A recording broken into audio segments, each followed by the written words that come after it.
ভাবিনি সম্ভব হবে কোনোদিন।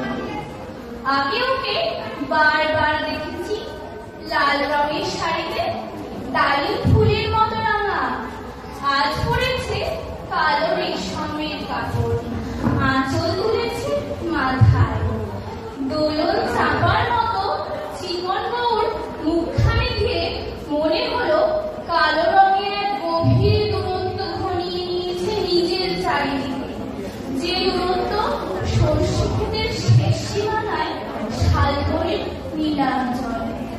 থমকে গেল আমার সমস্ত মনটা, চেনা লোককে দেখলাম অচেনার গাম্ভীর্যে।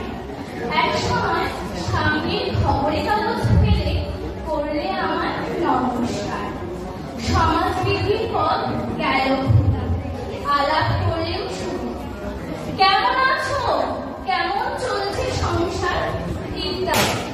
সে রইল জানালার বাইরে টিকেছি, যেন কাছের দিনে ছোঁয়াচ পার হওয়া চাহনি। দিলে ছোট দুটো একটা জবাব, কোনোটা বা দিলেই না, বুঝিয়ে দিলে হাতের অস্থিরতার। কেন এসব কথা, এর থেকে অনেক ভালো চুপ করে থাকা।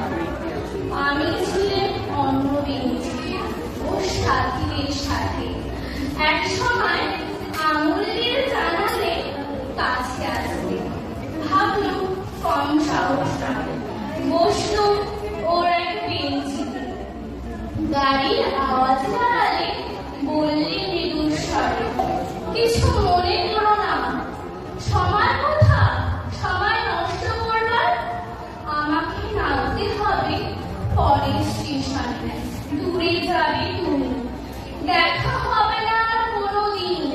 তাই এতকাল যে প্রশ্নটার উত্তর থেমে আছে শুনবো তোমার মুখে, সত্য করে বলবে তো?